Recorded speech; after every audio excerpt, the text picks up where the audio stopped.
Good morning. My name is Pat Downs and I'm the CEO of the Institute of Management Consultants and Advisors here in Ireland. And I'm delighted on behalf of the Institute to welcome you here to this exciting morning for us as we partner with our colleagues in Google Digital Garage for this first out session in terms of digital strategy. It's a real honor for us to be working with, I suppose, the cutting edge, if you will, of technology with the guys and girls in Google. It's been a really positive experience for us thus far, and we're thrilled that so many people are coming into the session from across the world, and particularly welcome all our international colleagues who have joined us here and registered this morning. So look, this is part of a step process. We're going to be working with Google, I suppose, further on throughout the year from September onwards, and we'll be coming back to you with the details of those courses, but we're looking forward to those modules, and hopefully the knowledge that you'll accrue will really help you in your management consultancy journey. To that end, I guess the Institute here in Ireland is, I suppose, part of the fabric of the professional landscape.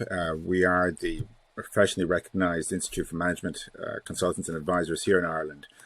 And again, our mission is to foster and promote the value, quality and benefits of management consulting as a profession. There is quite a significant cohort of people in the profession in different spaces here in Ireland, and we achieve this fostering and promoting by representing and supporting and indeed measuring the output of quality standards.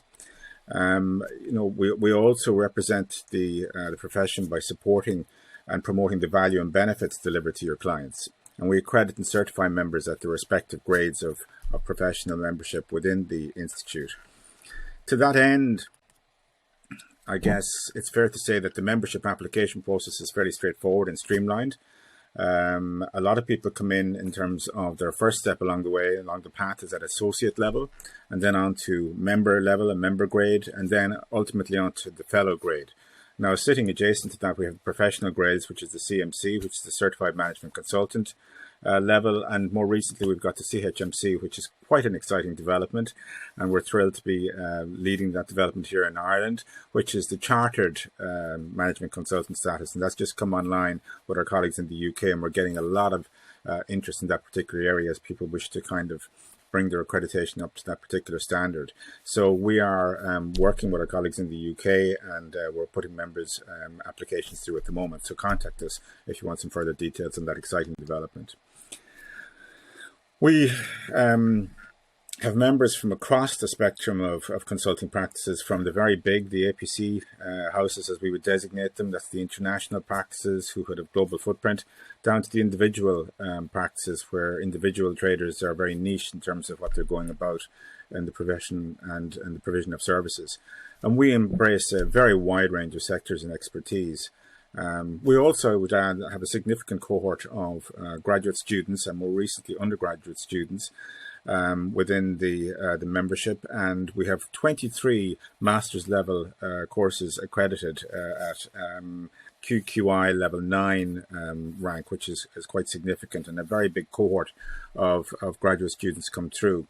And again, one of the big things for them and for us is the fact that as a global family, membership of the Institute is globally recognized and reciprocally accepted by our fellow institutes right across the globe. So if you're going over to the US, Canada, out into the Middle East, Far East, across into Europe, over into the UK, we have reciprocal houses that will welcome you and recognize your professional qualifications as a management consultant, which is very important from your CV and from your professional accreditation point of view.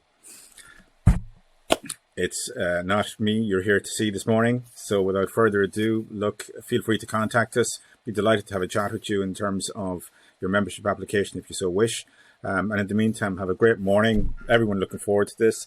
And without further ado, I'm going to hand it over to our colleagues in Google.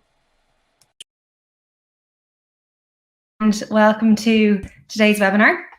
Thank you so much, Pat, for the introduction. And yeah, I'd like to welcome everyone here today from across the globe to the Google Digital Garage training session on digital marketing strategy.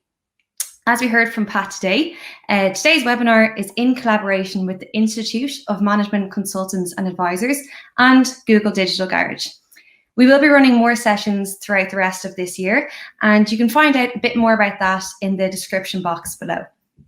Hopefully everyone here is comfortable, maybe you have a cup of tea or coffee, and you're all ready to go for a great session on how to build a really thought out and effective digital marketing plan and effectively reach more customers online. Bit of background about myself. My name is Niamh and I'm a trainer here at Google for our free skills training program, Google Digital Garage. Bit of background about myself. I am an experienced digital marketing specialist and trainer, and I have a lot of background working with UK and Irish clients. Currently, I work as an international growth consultant, and I suppose I help companies with their export strategies. Also here, I'd really like to make a warm welcome to our moderator today, Sarah. I know a few of you have already said hello to Sarah in the chat. She is a really experienced Google digital marketing coach. She'll be interacting with you today throughout the session and answering your questions in the live chat. So if you've already said hello to Sarah, amazing. And if not, please say hello, and you'll notice her by the little blue spanner beside her name. Before we get started, just some quick fire housekeeping. So firstly, any trouble at all viewing this webinar at any point, please just refresh your page. Secondly, if you do want to take part in today's chat, which I would really encourage, all you have to do is make sure you sign up to a YouTube account. So you can do that on desktop in the top right-hand corner, or if you're on a mobile, just in the screen and the little sign up below this video. We will be pausing throughout today's session to answer your questions. So please do keep the questions coming in the chat. Let's make this as interactive as possible. And throughout the session, we'll be pausing. So I'll be taking some of the questions because Sarah there will be doing her best to answer as many as possible as well. Lastly, just like to mention at this point, if you do have feedback throughout the session or at the end of the session, there is a feedback form in the description box below. And if you fill out that form, you will then be able to download today's content, and you'll get access to all the materials that we go through today. And lastly, question that always comes up, will this be recorded?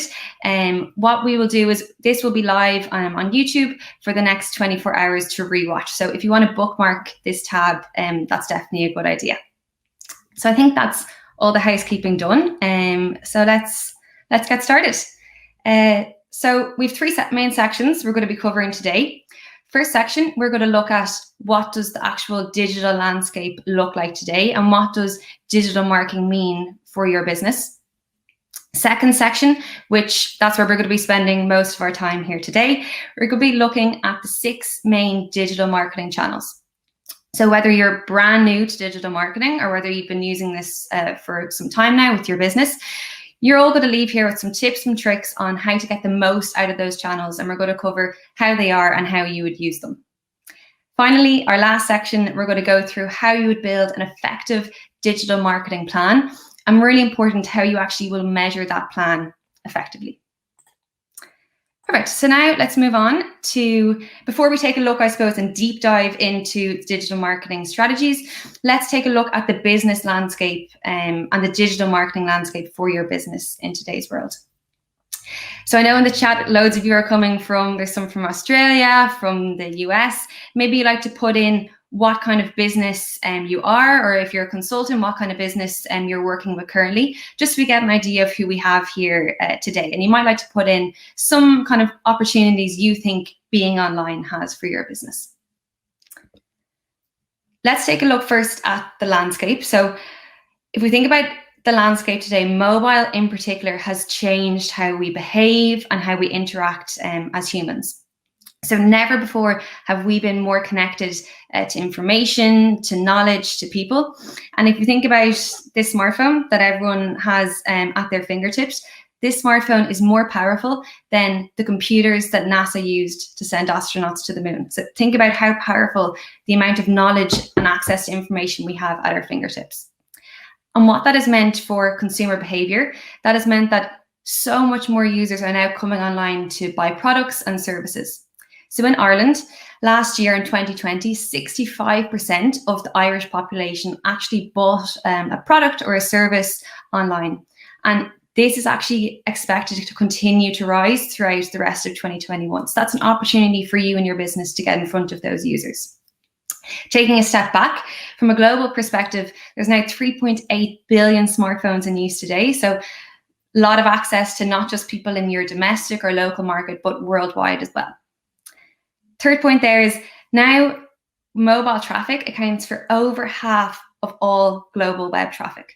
So back in 2015, it was approximately a third of all global traffic came from mobile. And now roll on less than 6 years, 5 to 6 years, over half of all of the traffic is coming from mobile.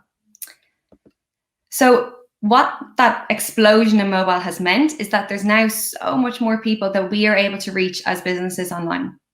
There's a massive opportunity, so exciting for you and your businesses to be able to reach those people who are looking for your products and services. And it is important to be able to understand, how do people online actually go to look for products and services that are related to your business? And one really great way that you can do this is with a tool called Google Trends.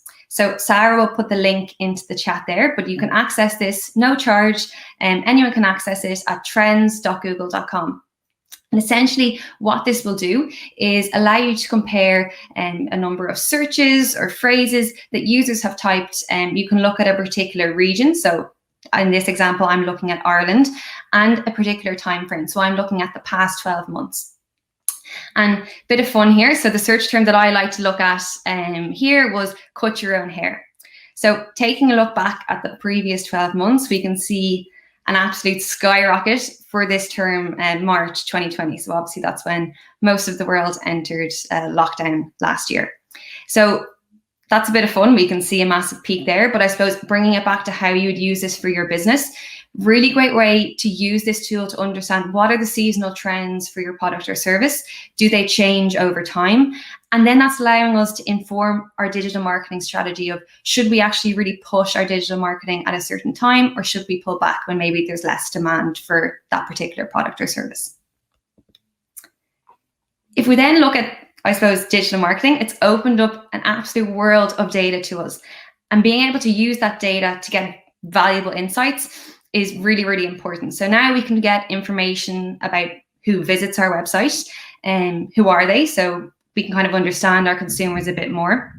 And then we can use those insights to make our marketing material more relevant. So here I have a screenshot from a tool called Google Analytics. And if any of you have a website, I really would urge you to set up this tool. A really great way to see, okay, how have people interacted with my business website? Here I've just taken a look at, I'm going to give an example of a made up website called NeveShoes.com. So I have NeveShoes.com, that's my website. I set up Google Analytics, and I'm going to look here at demographics to see what age profile are the people coming to NeveShoes.com. What are they, male, are they female? We can get insights into how long they would spend on the site when they drop off. Or maybe kind of who are my repeat customers as well. And all of these tools allow us to make, again, our website and our marketing material more relevant and effective. There's also tools that you can use for your social media. So if you have a social media page, there's tools such as Facebook Insights is one, or we have Twitter Analytics, if that's what you're using also.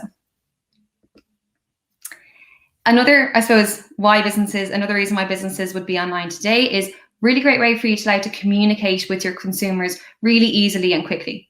So whether you are a startup or a massive global brand, I would always advise any client that I work with, the more you can communicate with your customers online, the better that is for building up brand awareness, for building brand trust. So you can see here examples from a global brand like Domino's, or maybe your local startup. Don't be afraid to keep engaging with your customers. Even if there's a negative review, ensure that you engage. It shows trust to the user base. Perfect. So now we know what, I suppose, the benefits are of being online. A, there's more users online than ever before. B, they're looking to actually buy online, so buy a product or buy a service. And 3, it allows us as businesses to communicate really easily with them. So as the digital age is speeding up, there's so many marketing channels that we can actually make use of today. But for today's session, we're going to go through the 6 that I suppose are the most established ones. So if we click on there, so what we have on the screen here is the 6, I suppose, most used digital marketing channels today. So we start on the top left-hand corner, SEO or search engine optimization. Essentially what this is it's the practice of optimizing your website so that when a user goes to search for a term or search for a business, that your actual website or your business is showing up. So for example, if I come back to niamhshoes.com, if someone types in women's boots, and they're in the Dublin region, which I'm in at the minute, I might like to show my website come up or my business come up there for that. So it's no charge, they come up, they occur naturally, and that's SEO, search engine optimization. Then we have SEM, which is essentially you're paying to show up. So same concept, the user will type a query, but instead now we will pay to show up an ad. So SEO and SEM, they occur in the same place, but I suppose they're slightly different in the way they work behind the scenes. The next one then that we're going to be deep diving into is social media marketing, so SMM. So what that is getting in front of your consumers, reaching new people, gaining traffic via social media platforms or apps. And I'm sure we all use social media platforms or apps, so it's using them to get in front of new or existing consumers. The fourth one there is display marketing. So maybe a few of you might not have heard of display marketing before. Essentially, this is online advertising. It can take place in many different formats, such as video, text, image ads. And these are ads that you'll see on websites across the internet. So when you're browsing on a news website, you might see display marketing in the form of banners at the top of the website, or maybe down on the right-hand side or left-hand side of the page. The next form then is email marketing. So essentially, email marketing is taking a list of customers' emails that we have collected as a business, and then communicating to this list of consumers via email marketing, so via email ads, and really effective way, again, to communicate with your customers online and build that loyalty base. And the last one then that we're going to be going through today is content marketing. So we could spend probably a full session or a full day on content marketing, but essentially this is just looking at the different types and forms of content that we can publish or we can post or share online, such as blogs, videos, infographics. And the whole purpose of content marketing or building a creative is to attract customers and then drive business or drive traffic to our website, for example. Right, so let's go and kick off with search marketing. So essentially, search marketing is all about using the power of search, so the power of intent. If you think about the last time you went to look for a business or a service, likelihood is you probably went to a search engine and typed in what you were looking for. So it's using that power of intent to reach new customers. So I'm going to take a search engine results page, or some people call it a SERP or a SERP, and break it down just to show you the different types of content that we see on the search engine results page. So the first thing that we generally see is a search query. So here, for example, we've seen the query, best compact cameras for travel. So the user has come, they've typed, sometimes we call it a search query, a search phrase, a keyword. So those are the different types of ways people might describe this. Sometimes they can be really long in nature. And here we have a medium-sized search query. And essentially, this is what the users type when they're looking for your business or service or products related to your business. So start thinking, for your service, or for maybe for the business that you're consulting at the minute, what are the keywords that users are going to be typing when they're looking for something that you offer? What we see next then in the blue, highlighted in the blue, is this is the paid advertising, so paid search. So it can come in different types of formats. The first ones we see there with the images and price, those are called shopping ads. So shopping ads, they're used by e-commerce companies, so companies who are selling products online, and essentially allows them to show an image of the product. So you can highlight kind of how well your product looks. You can put in your price, a link to your website, and reviews if you have them. And it's really nice to be able to put your business name there. If maybe customers recognize you're a local brand, they might actually look then, let's buy with them, their local brand. Underneath that then, we have what are called text ads. So essentially in a text ad, we have our title. So here we have best compact travel cameras. And this allows, someone is basically paid to be here.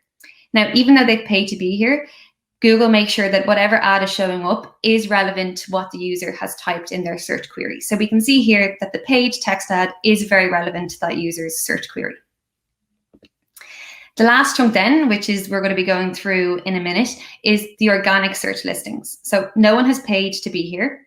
These are naturally occurring and they're showing up because Google thinks that these search organic listings are relevant to the user's search. So you can notice here they're quite similar in terms of the phrases that are in the product titles is similar to what that user has actually searched. So I think let's first deep dive into how we can make sure our businesses are actually showing up in that green section, in those organic listings. So we could do a full training on SEO, and we actually do have another webinar that we've ran on that. You can find that at the Google Digital Garage Skills Training, so in the information box below. And if you're really interested in SEO, you might like to take that training. But essentially, I'm going to go through kind of quickly, I suppose, what would be the best practices for SEO. So first of all, if you have a website or you're just about to set up a website, really great tool to use is Google Search Console, again, available at no charge. And essentially what Google Search Console will allow you to do is see how your site is ranking in the Google organic search listings. So if you've had a website for ages, maybe you'll be able to see where you rank.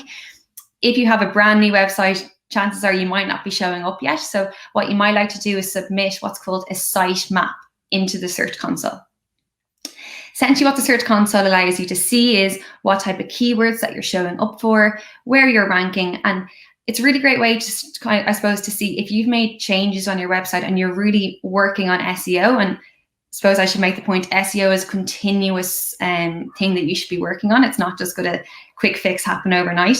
But if you're making continuous changes, you can start to see, okay, how have my ranks improved and am I showing up for new keywords, for example. You can also set up alerts. So let's say, for example, Google bots aren't able to crawl your website or a web page has gone missing, for example.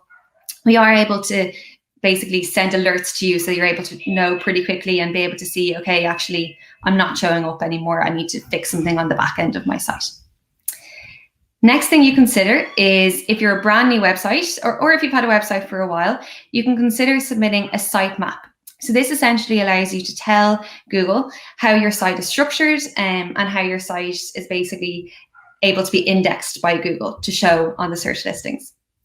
So in part of this, what I would say is that it's really important to continuously update your content. So the more new content that you can provide on your site, the more likelihood that Google will kind of recognize actually this is relevant to user searches. So have a think of, can we add anything seasonal or can we add any more information that users might be looking for onto our website?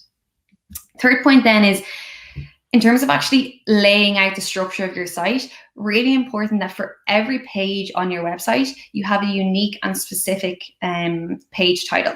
So make sure, even if you've had a website for years, really good practice to go back and just check this, and maybe after today's session, that your page titles are actually relevant to the information that's on that particular web page. So the reason why that's important is if I come back here for a minute, and if we look at in the green box here, the first option there, best travel compact cameras in 2018. That is an example of a page title. So really important to make sure that our page titles are kind of unique and they're accurate. Next thing then, what you can do is create what's called a snippet or a meta description. So this is, we have the page title in the organic search listing, and then below that you might see one or two sentences about that page or about the business. So important to go back and see, do I have snippets or meta descriptions added in? If you're using a web platform such as Wix or Squarespace, it should be really easy and straightforward to add these in. So I would just make sure that we have them there.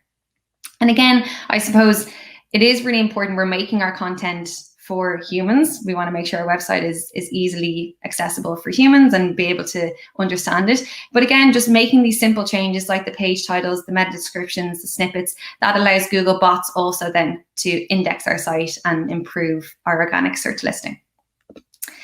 So some top tips, I suppose, to improve your site's visibility. One, run keyword research. So start to think, what are the kind of terms or searches that people are going to be doing when they're looking for products or services related to your business. Tools that you can use, we went through Google Trends is one. If you're using Google paid marketing, you can use a tool called Google Keyword Planner. And maybe if you're kind of, sorry, there was a little thing that popped up on my screen there, apologies for that. And maybe if you are kind of starting out fresh, what I'd say is no matter if you've been in business for years or your brand new website, you know your business more than anyone. So do your own research and brainstorm yourself what are the particular keywords that people might be searching for. Second thing then, really important, make sure you're optimizing the actual content on your site. Make sure it's high quality. And again, going back to those page titles and meta descriptions to make sure it's easy for Google to understand your website. And then third, make your site kind of web search friendly. And again, as part of this, I'd make sure that it's mobile friendly. You can also check this in the Search Console, how kind of your site is appearing on mobile as well. Right, so if we move on also, as part of SEO or organic listings, you can also show your business locally. So a vast majority of the searches that people do every day are actually local in nature. So they might be looking for a local cafe or a local business in their area. And a tool that you can use to make sure that you're getting in front of people and showing off your business is a tool called Google My Business. So Google My Business looks like this, what we see on the phone on the right. And essentially what it does is allows you to show people online where your business is located, what your opening hours are, maybe a menu if you're a restaurant, or a list of services if you're a service provider. And what you can do is also add photos of your team and of your business and respond to reviews that you have. So would always recommend to any client that I work with, go back and check and make sure that your Google My Business is as full of information as possible, because this is something that, again, there's no charge, it's organically occurring. So make sure that you're making the most of it online. Perfect. So we've taken a look at SEO. Now it's time to look at SEM, or search engine marketing. So the differences between the two, I think, is good to note. First of all, SEO, it's available no charge, which means that, of course, you can benefit it and you don't have to pay anything. What we do is we optimize towards keywords. We've just learned that. And again, it can take some time, I suppose, to actually rank on Google. If we look at then SEM, it's occurring in the same place, but the difference is that we're paying to occur. So what we're doing is we're deciding what keywords we want to show up for, and we bid on those keywords. I suppose benefit is it can allow you to potentially get to the first page straight away. But I suppose let's take a deep dive into search engine marketing to see how it works and what you might like to consider if you are running SEM. So there's three main steps to kind of get started. First of all, we have to make sure that we have a Google Ads account. So you can set up an account, log into your Google Ads account, and then go to create a campaign.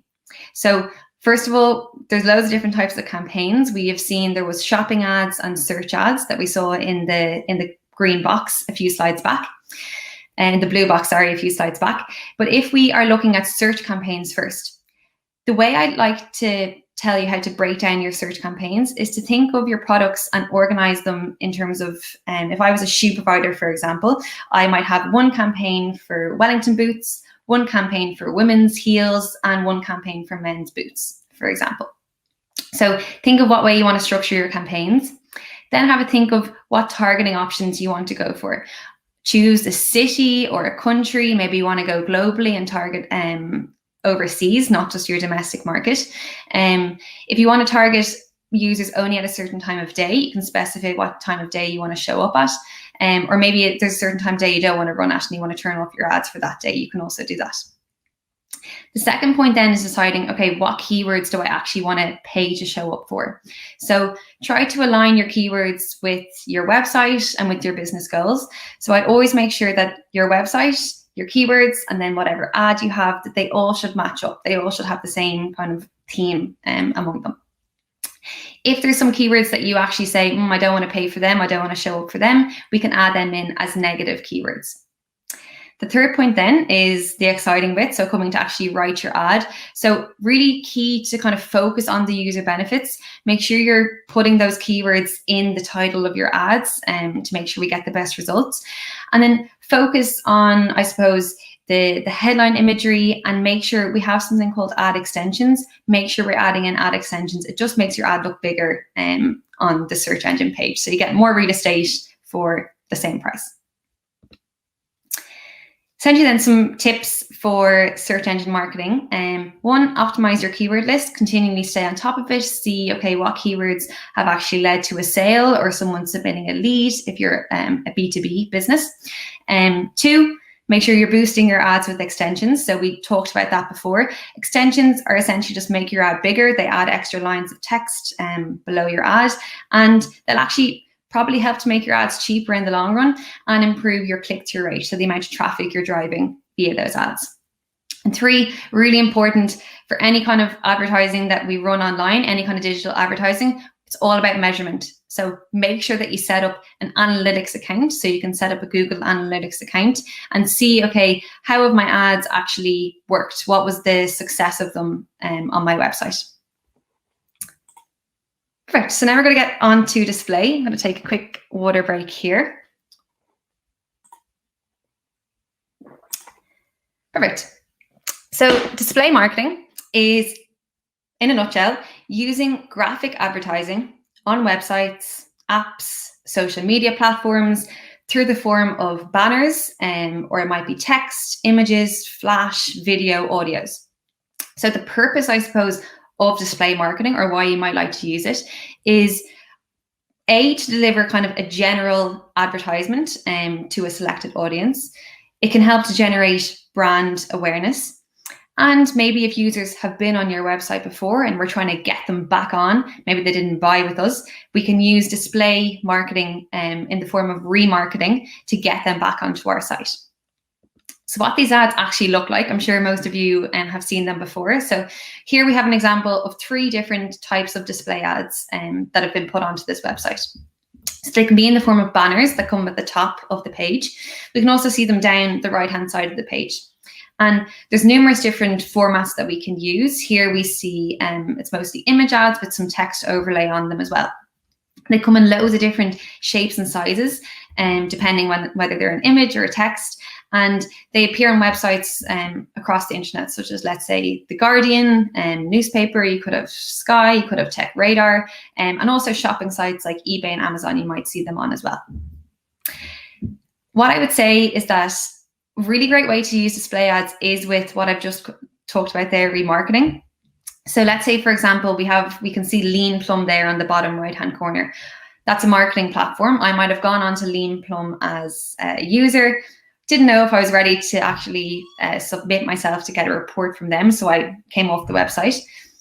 What Lean Plum then have done is they've remarketed to me and shown me an ad when I'm not thinking about Lean Plum anymore. I'm just browsing across the internet, and now an ad comes up. So it's trying to get users' attention and try to draw them back onto your website. And display marketing is a really great way to do that. How would you get started with display advertising? So maybe you think, I want to have my business appear in these type of ad content. First of all, again, we log into our Google Ads and you can select a display campaign. Then you'll select your goals. So maybe your goal is to drive awareness. Maybe it's to drive traffic or to drive sales. So we need to select and have a think about what our goal is of our actual campaign. Really important for display because there's less intent. If you think about search, users have actually come to search for a business or product, whereas display, they're browsing on websites across the internet. So really important we be specific about who we're actually trying to target with display marketing. So you might like to target based on what keywords people have been typing, and maybe based on their demographic, or maybe there's certain websites we say, actually, I like to appear on these type of websites because I think my users would generally be on those type of topics or placements. Then it comes to the creative, which is really important, making sure right language. So if we're going after users in France, make sure that the content is in French, and have catchy copy. So you'll probably know yourself, we've all seen these ads across websites. Have a think about what you've liked and what you've actually clicked on, and some ads that you've thought, actually, I don't like the look of that. So have a think, put yourself in the user's shoes and try and make the ads as compelling and as action orientated as possible. One thing to note here is that generally, we already went through about how many users are on mobile. if you're going to have text in your display ads, make it big, or if you have an image of a product, make sure it's front and center of the image, because on mobile generally it's a smaller screen. So just make sure that you keep that in mind when creating your display ad content. And that goes for all the content that we're going to be going through today, such as social media, search and email as well. So some top tips for success in display. One, really important to understand our customers, like where do we actually want to target them? Who are we actually looking to target? Who are our most valuable customers? Second point then is enhance with remarketing. I mentioned this before. If a user maybe has come to our site, but they didn't buy with us, we might want to target them via display to get them back on. Lastly, test and optimize. So same as all the other channels that we're going to be going through, digital marketing is a great way to measure how well your campaigns have done, and then adapt and alter based on the results that you've gotten. The way I suppose display advertising works in terms of bidding is that you can either decide to bid every time someone clicks, so a cost per click basis. So you'll only pay if someone actually clicks on the ad, or you can pay on a cost per 1,000 impressions basis. So you can decide, actually, I want to just get brand awareness. I want to target loads of users, and I want to pay every time 1,000 users have seen my ad. So there's different ways you can do it, and it all goes back to whatever your goal is as part of the campaign. Amazing. So next we have social media marketing. I might take a quick pause here just to see if there's any questions in the chat. So we have a chat here from Lionheart Management Consultants, and the question is, what is the ideal text size to display? So essentially, when you're making your display ad within Google Ads itself, whenever you're making up the campaign, it will be requested that you submit different sizes of images. So you will be able to submit smaller images, and bigger text as well. So what I would say is that generally then what we can do is, when they're actually being put onto the websites, some websites will have a smaller inventory in terms of the size, so then we'll use your smaller image. Or if there's a banner, maybe we'll be able to use your bigger image. For the actual text that's on the website in terms of the text size, what I'd recommend is 36 is fine. Generally, what I'd say is that if you can actually see what it looks like on a mobile when you're building your campaign. So you'll be able to see pretty clearly, actually, this looks a bit too small on the mobile preview, so then I'll change the text. So you will be able to see what it looks like before you actually launch your campaign. So really great question there from Lionheart Management Consultants. You will be able to see what it looks like before your campaign even goes live, which is a great feature. So now we're going to get started with social media marketing. I suppose this is slightly newer type of marketing, and it's where a lot of users are now spending their time. So if we think about how much time maybe you spend on social media platforms, a lot of us will hang out here. It's a great way to do business. It's a great way to kind of interact with friends or family. And there's different types of social media channels. So there's some of them that are a bit more business related, such as LinkedIn, and some that are a bit more social, such as maybe Facebook or Instagram. It's a really great way to run either top or bottom of the funnel marketing activity and reach people, I suppose, when they're browsing on their app platforms or their social media platforms. So if you are considering starting a social media for your company, I suppose there's loads of benefits, but these are just some of the benefits that you might think of why it would add value for your business. So one, really great way to generate new sales.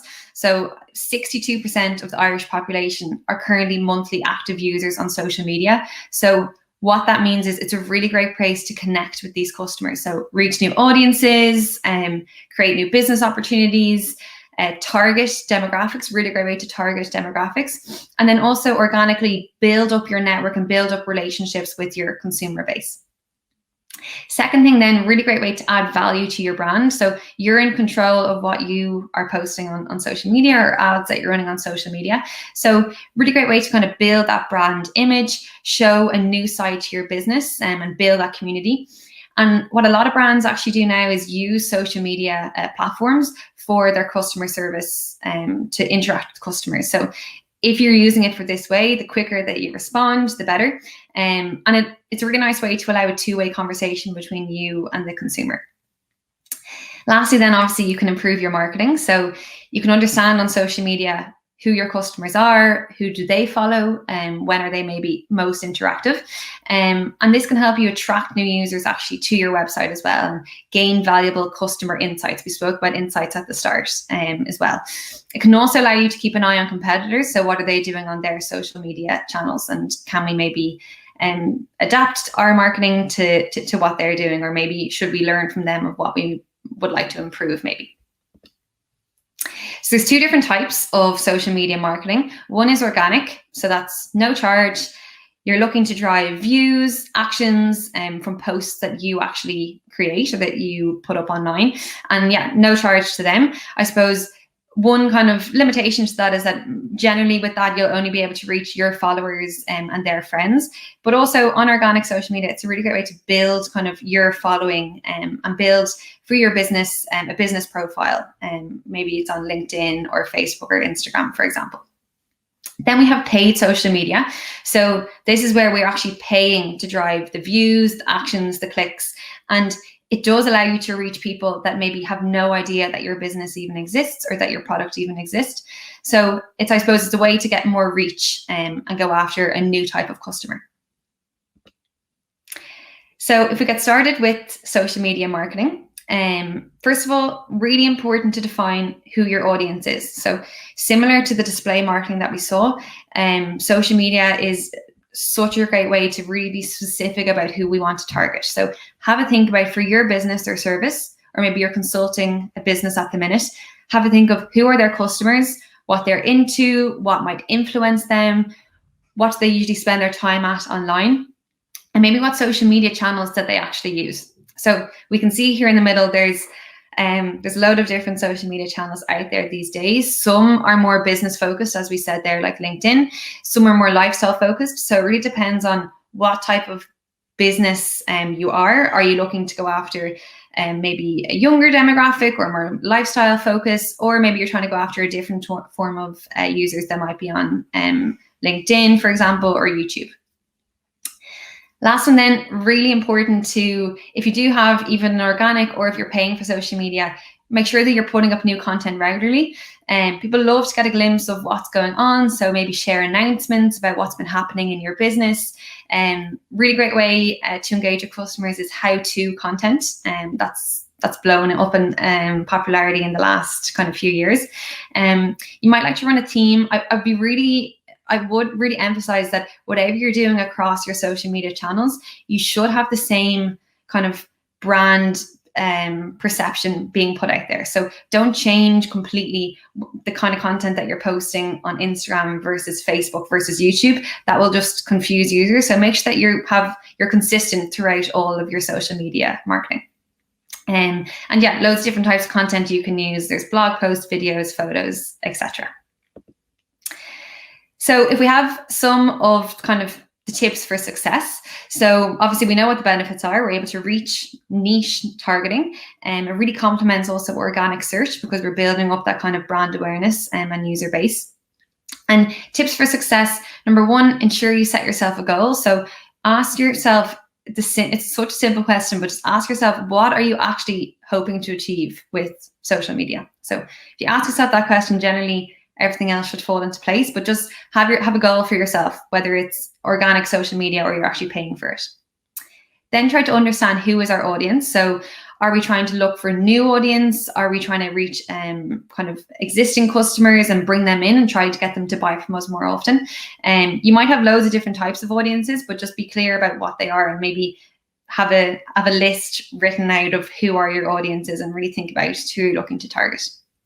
Again, it's important that whatever platform that you're using, that you're regularly updating it, that you're consistent, that you are trying to engage with users when they are online. Perfect. The next form is email marketing. So email marketing, today we are bombarded with product choices and business choices. So sometimes if we want to try to stay on top of consumers' brains or on top of their minds, a really great way to do that is with email marketing. So it's a good addition to bring on top of other digital marketing activities that you can run. And why is that? I suppose it helps to build customer loyalty and build engagement without necessarily breaking the bank. It also works really well on mobile also. So unlike one-to-one messages, email marketing, what it entails is sending out one message to multiple people. It could be dozens, hundreds, even thousands of people.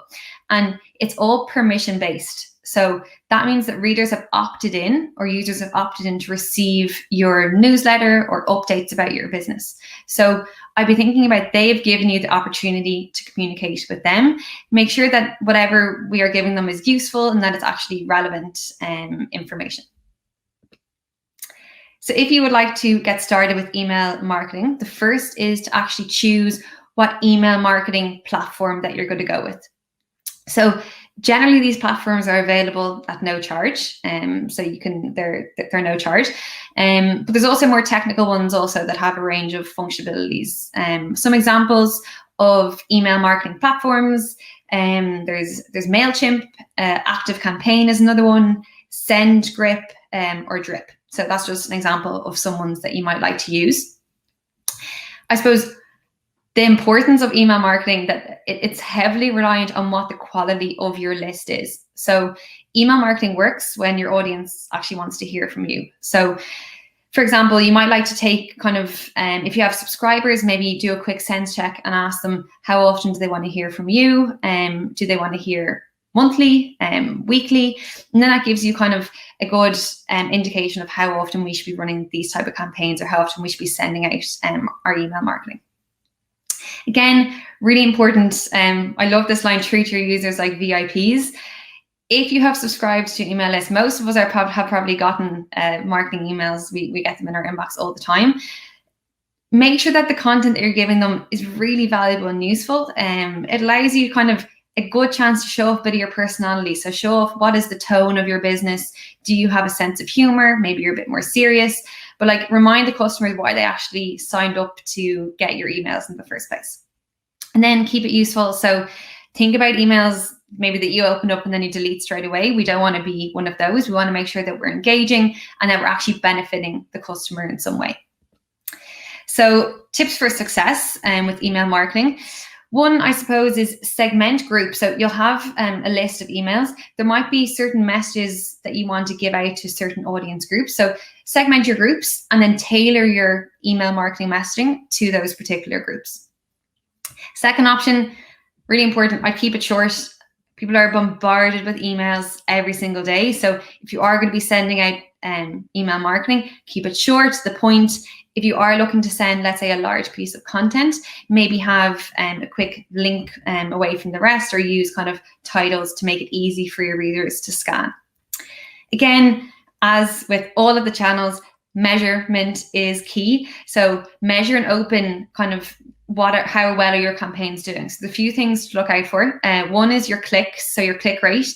Determine what was the success of the campaign based on kind of how much your click rate was up or down. And this can reveal trends in your subscribers as well. The click rate is a good indication for that. Next is the unsubscribe rate. So good to have a look at, after each campaign that you run, what was your unsubscribe rate? So how many users actually unsubscribed? So on average, approximately less than 1% is the average for users who are updated regularly and well maintained. So if you do find your unsubscribe rate has gone up quite a lot after a certain campaign, good opportunity to have a look at, maybe we were doing something a little bit off, or maybe the user didn't like the content, or maybe we're sending them too frequently or not enough. So good chance to have a review of how you're doing. And then lastly, I suppose you can look at signups since your last campaign. So if you run a campaign and signups, if you got new subscribers off the back of that, or new traffic to your website, that's another really great indication that the campaign was successful. Right, so our last session then is content marketing. So essentially, content marketing is what kind of creative or content we're going to post out to our users.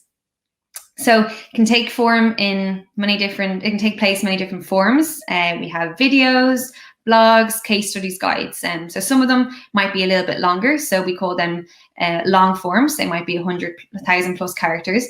And then some might be short form. So 300 to 500 words, such as maybe a Facebook post or a tweet.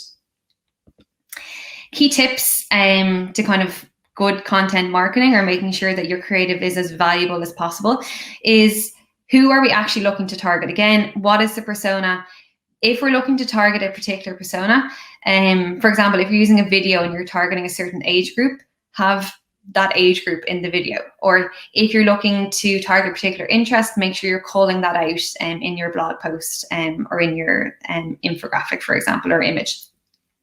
Next is, depending on what stage of the customer journey is at, you might like to put out different forms of content. So if a user hasn't even heard of your business before, that's going to be a very different type of content to someone who's already bought from you and we're trying to get them to repurchase. So plan out, okay, what kind of customer we're actually looking to target, at what stage are they out of the journey, and then base your content on that. Lastly, then, make sure that we're using content to actually generate business. So give them information on the product, and try to find the right channels to actually target them. So again, we kind of spoke about that in the last few sections. And lastly, include a call to action. So if you have a content, make sure you're driving action off the back of that. So whether it's a blog post, let them know what to do, what's the next steps, or if it's a video, what is the action you want them to take. So the kind of 4 key tips here are: 1, ensure that we're actually facilitating the sales process. So make sure that what our video, if we're talking about, let's say I'm trying to sell this phone as part of a video, make sure it's front and center of the screen, because that's what we're trying to get the user to do. Include storytelling. I know from speaking with Pat, the IMCA, you had a webinar on storytelling a while back, so maybe you've learned some tips from that. Include that in your content. Next is distribute it to maximize reach. So you use different forms of content, use your organic and paid advertising to kind of drive reach. And then again, measure the success, and then learn, actually, was this good or not? And again, for mobile, we'll make the point, if you're doing a video, make sure that it's front and center, that you have products close to the screen versus really far away, just because users are going to be watching on their video, on their mobiles. First, quick pause for questions. I know we're tight on time, so actually I've just found them from Sarah. She seems to be taking care of all your questions, so no questions there. So for the last kind of 5 minutes, what we have is, okay, we know about all the channels, we know why we need to do digital marketing. So now it's trying to take a look at, what would a plan actually look like? So 6 key steps to our plan. 1, think about what is your business goal and what is your objective. So this is really, really key. And no matter, a lot of the brands that I work with, this is where we spend most of our time, actually deciding what is the goal and objective of even running a campaign. So spend time on this. 2, what are our budget or our resource? So maybe we have very limited budget and we want to focus more on organic. Or if we have a budget, make sure that it's actually linked back to what our goals and expectations are. So you don't want to get to the end of your campaign and be disappointed that whatever you invested, maybe you didn't get the return on investment you were looking for. So just think about what budget you have and what your expectations are for that particular budget or resource. 3, think about your audience. Who are we looking to target? 4, what channels are we actually going to target them on? And then 5, be strategic about your planning. So we're going to go through an example plan now, but this is a great way to kind of be detailed and plan out our activities. And then 6, when we finished it and we've implemented it, measure. So I'm sure we've all heard of SMART before. So be specific. Who are we actually looking to target? What are we looking to achieve? Make sure that whatever we're doing is quantifiably measurable. And if it's not able to, if you're not able to quantify it, make sure at least there's an indicator of success. A, assignable. Who in the business is owning this? Who's going to actually looking after it or in charge? Or realistic. So this is what I'd say to most of the customers I work with. Let's be realistic about what we're looking to achieve. And that will make sure that everyone in the business is happy when the campaign is finished. And then T, time related. Over what time frame are you actually looking to run your activity? So maybe it's an always on campaign, or maybe it's just for a particular time frame. So here are some examples of goals. Most of us, hopefully by now you've had an understanding of what your goals and objectives are. So it could be from increasing traffic to maybe driving reach or awareness. So we're going to take a look at Max. Max is a hairdresser, and he's our example for today. So his business goal is to ensure he gets new customers through the door, both new and past, and he wants to make sure that people in his local area know his business exists. So it's really great objective and goal for Max. Next question, he looks at budget and resource. So he says, I actually don't have a website yet. too much of investment right now, that's fine. At least he has set realistic expectations. He doesn't have much investment right now. Audience. So this is a really great way to think about who your audience is. So Max has thought about, okay, he's targeting females in his local area. His valuable customers are usually above the age of 30 and female. They normally have children, work part-time, and most of them use Facebook. So that's really, really great. You can see here only 4 sentences, sorry, but he's detailed really clearly what his audience is. He might have another type of audience, but we're just going to stick with this one for the minute. Next, he's got to decide, okay, what platforms am I going to use, or what channels am I going to use? So listen, none of them are mutually exclusive. And for example, driving online reach and awareness, of course, we can use display or social media or content marketing, but actually maybe email marketing is really great to do that as well. So I think here's just a list of some examples that depending on what objective you are, you might like to choose a certain marketing channel. But yeah, I think it depends on what your business is as well. Will depend on what channel you actually go for and what content you already have available to you. So back to Max. So this is the fun bit. He's actually planning his activity. So what do we know about Max?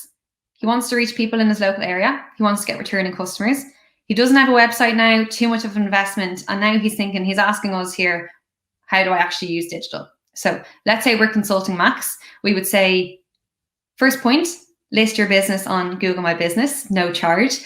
He can also look to maybe create a website. There's website builders, Google Sites, it's free of charge, or there's no charge to it either. So that's one way he can get out there in front of new customers or existing customers in the local area. Next, he might look to set up a Facebook page where he will collect reviews, post pictures of new hairstyles, and maybe get kind of creative with the posts that he's making on Facebook to build kind of awareness and build an excitement about his salon. Then lastly, if he does have some kind of investment, he might like to use Facebook advertising to actually target those 30-year-olds in his local area to attract new customers with offers, for example. So that's Max. Then he can measure his goals. So I'm going to skip down. If we can just look at this smart objective screen here. So these are really good examples of smart measurable objectives. So he wants to measure his Facebook likes, how much they increased, and he wants to try drive them by 50% over the next month. So really great way, make sure that there's a time frame in there, make sure there's some kind of quantifiable measurement, and be specific about what you're actually looking to achieve. So again, as I said, if you do fill out the feedback form in the description box below, you will get all this content that we've gone through, and you will get a recap of the 6 steps that we need to kind of be thinking of, no matter if we're a small startup or we're a global business. Everyone will do this. They'll go through these 6 steps and really think about what we're looking to get out of our digital marketing plan. And if you follow each of these 6 steps, you're on the road to success. I think we're nearly at time here, so I don't know if there's any more questions. So we're going to wrap up now. Next steps for all of you. I would really recommend to take a look at Google for Small Businesses. It kind of goes through a lot of what we went through today. You'll get up information on how to show up on Google, how to actually create a website or improve the website that you already have, and how to reach new customers online. So do take a look at that, and hopefully Sarah will put the link in the description box there. Lastly then, just want to say, if you would like to continue your learning, you can look at the other webinars that we have provided in the description box below. I'd like to say an absolute massive thank you to everyone at the Institute of Management Consultants and Advisors. Big thank you to Pat, and we will be running more webinars like this throughout the year, so watch out for them. If you would like to see our upcoming scheduled events, in the description box below. If you would like to get the content from today, you will just have to fill out the feedback form in the box below, and we will send you out all of the content. And again, if you would like to share your experience, do post on social media. Let us know how you found today's webinar. Use the hashtag #DigitalGarage. So again, just a massive thank you to everyone. Thank you for being so engaged in the chat. Thank you for paying attention. And yeah, hope you all have an absolutely fantastic weekend, and hopefully see you at another webinar soon.